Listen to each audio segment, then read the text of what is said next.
కరీంనగర్, మెదక్, ఆదిలాబాద్, నిజామాబాద్ జిల్లాల graduate teachers MLC ఎన్నికల counting కి సంబంధించి మరింత సమాచారం మా ప్రతినిధి వేణుగోపాల్ లైవ్ లో అందిస్తారు. వేణు, చెప్పండి, ఎన్నికల కౌంటింగ్ సంబంధించిన అప్డేట్స్ ఏంటి? వేణు.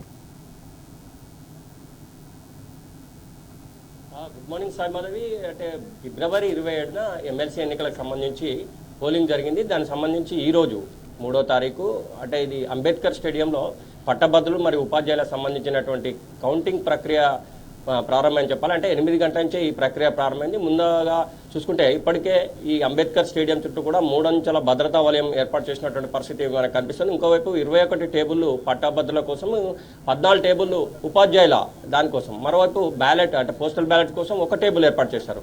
అంటే ప్రస్తుతం అయితే మనకు సాయంత్రం వరకు ఉపాధ్యాయులకు సంబంధించినటువంటి రిజల్ట్ వచ్చే అవకాశం ఉంది. కానీ పట్టభద్రులకు సంబంధించి మాత్రం అట్లీస్ట్ 2 డేస్ అయితే పట్టే అవకాశం. ఎందుకంటే 2 లక్షల పైగా ఓట్లు ఉన్నాయి.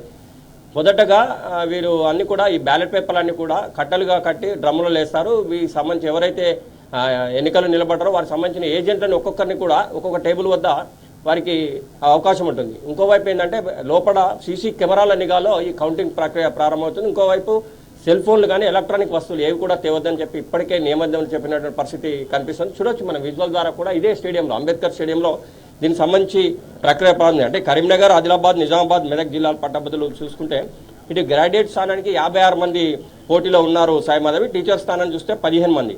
అంటే మొత్తం మీద ఇటు గ్రాడ్యుయేట్ స్థానానికి 3,55,159 ఓటర్లు, అంటే 70% పైగా ఓట్లు వచ్చినట్టు. అంటే 3,55,159 ఓటర్లకు గాను 2,50,328 మంది ఓట్లు వేసినటువంటి పరిస్థితి.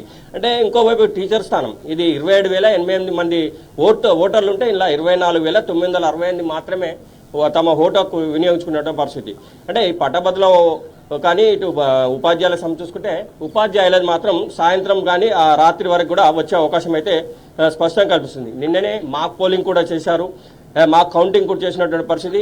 ఇంకోవైపు ఇటు పట్టభద్రులకు సంబంధించి చూస్తే మాత్రం 2-3 రోజులు పట్టే అవకాశం ఉంటాయి. ఎందుకంటే ఈ 2 లక్షల పైగా ఉన్న నేపథ్యం ఒక ఎత్తు అయితే, మరోవైపు ఈ పట్టభద్రులకు సంబంధించి అంటే ఒక్కొక్కటి ఇవన్నీ బ్యాలెట్ పేపర్లు అంటే ఇవన్నీ కూడా మాన్యువల్గా ఉంటాయి కాబట్టి చాలా లేట్ అయ్యే అవకాశం ఉంటుంది.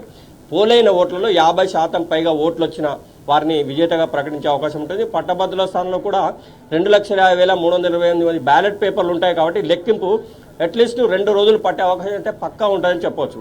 ఇంకో విషయం ఏంటంటే పోలైన ఓట్ల నుంచి చెల్లని ఓట్లను ఫస్ట్ తీసేస్తారు. ఆ తర్వాత కూడా మొత్తం పోలైన ఓట్ల చెల్లుబాటులో 50% లెక్క కట్టి ఆ పైన వచ్చిన అభ్యర్థిని మాత్రమే విజేతగా ప్రకటించే అవకాశం ఉంటుంది. అంటే క్యాజువల్గా ఎమ్మెల్యేస్ వాటికి కాకుండా ఎమ్మెల్సీ ఎన్నికలకు ఒక ప్రత్యేకత ఉన్న నేపథ్యం.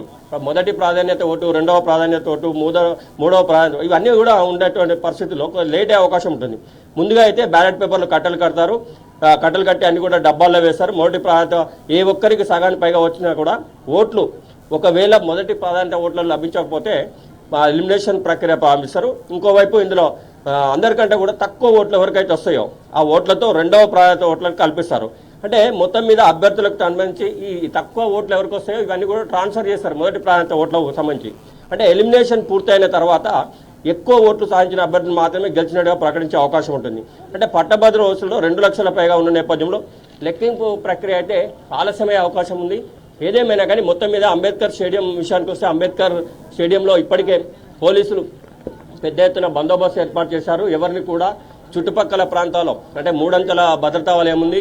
ఇప్పుడు ప్రస్తుతానికైతే అన్నీ కూడా 8 గంటల నుంచి ప్రక్రియ ప్రారంభమైంది సాయి మాధవి. కట్టలుగా కడుతున్నారు, డ్రమ్ములలో వేస్తున్నారు. అంటే అట్లీస్ట్ మనకు 12, 1 గంట, 2 వరకు కూడా ఈ కట్టలు కట్టే ప్రక్రియనే నడుస్తూ ఉంటుంది. ఇవన్నీ కూడా వేసిన తర్వాత లంచ్ టైం ఉంటుంది. ఆ తర్వాతనే కౌంటింగ్ ప్రక్రియ ప్రారంభిస్తుంది. అంటే అతి తక్కువ ఉన్నటువంటి ఈ ఉపాధ్యాయులకు సంబంధించిన రిజల్ట్స్ మాత్రం రాత్రి వరకు తప్పకుండా వచ్చే అవకాశం ఉంటుంది. కానీ గ్రాడ్యుయేషన్ సంబంధించి మాత్రం కౌంటింగ్ కేంద్రాల దగ్గర ఎలాంటి ఏర్పాట్లు చేశారు భద్రత పరంగా? అంటే యాక్చువల్గానైతే ఇది చాలా పకడ్బందీ ఏర్పాటు చేసినటువంటి పరిస్థితి కనిపిస్తుంది సాయి మాధవి. సీసీ కెమెరాల నిఘాలో పోలీస్ బందోబస్తు 3 అంచెల భద్రతా వలయం ఏర్పాటు చేశారు.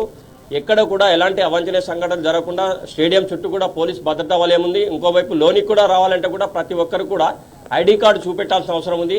ఇంకోవైపు పార్టీలకు సంబంధించిన ఏ వ్యక్తులు కూడా లోనికి రావాల్సిన అవసరం లేదు. వారికి సంబంధించిన ఏ ఏజెంట్కు సంబంధించిన పాస్ ఇస్తే ఆ వ్యక్తి మాత్రమే లోనికి రావాలని చెప్పి ఇప్పటికే ఇన్స్ట్రక్షన్స్ ఇచ్చినటువంటి నేపథ్యం. ఒకవేళ ఈ వ్యక్తి కూడా లోనికి ఒకసారి వెళ్తే మాత్రం పర్మిషన్ ఇచ్చినప్పుడు మాత్రమే బయటికి రావాలి, లేకపోతే ఆ వ్యక్తికి బదులుగా ఇంకొక వ్యక్తి వెళ్ళడం ఇలాంటి కార్యక్రమాలు కూడా రద్దు చేసినటువంటి పరిస్థితి. అంటే ఎవరికైతే మొదటగా పాస్ ఇచ్చి లోనికి పంపిస్తారో ఉదయం 6 గంటల తర్వాత వాళ్ళు మాత్రమే కంప్లీట్ అయ్యే వరకు ఉండాల్సిన పరిస్థితి ఉంటుంది. ముఖ్యంగా సీసీ కెమెరాల నిఘాలో ఓట్లకు సంబంధించి కౌంటింగ్ ప్రక్రియ మొదలవుతుందని చెప్పాలి. ఏదేమైనా కానీ అంటే టీచర్ సంబంధించింది మాత్రం చాలా తక్కువ ఓట్లు ఉన్నాయి కాబట్టి అది తొందర వస్తుంది సాయి మాధవ్ రిజల్ట్. కానీ గ్రాడ్యుయేషన్ మాత్రం మాన్యువల్ ఇవన్నీ కూడా కట్టాలి, 2 లక్షల పైగా ఓట్లున్నాయి, ఇవన్నీ లెక్కబెట్టి డ్రమ్ములలో వేసి డివైడ్ చేయాలి, చెల్లని ఓట్లను పక్కన పెట్టాలి, ఆ తర్వాత చెల్లిన ఓట్లను తీసుకోవాలి. 50% ఎబవ్ ఎవరికైతే వస్తాయో వాళ్ళని విజేతగా ప్రకటించే అవకాశం ఉంటుంది. ఒకవేళ 50% ఎబవ్ కనుక రాకపోతే అతి తక్కువ వచ్చిన ఓట్లను ఎలిమినేషన్ రౌండ్ ప్రకారంగా ఇందులో యాడ్ చేసి 2వ ప్రాధాన్యత 3వ ప్రాధాన్యత ఇవన్నీ కూడా ఏర్పాటు చేసిన తర్వాతనే విజేతగా ప్రకటించే అవకాశం ఉంటుంది అని చెప్పొచ్చు Sai Madhavi. Right Venu, thanks for the updates.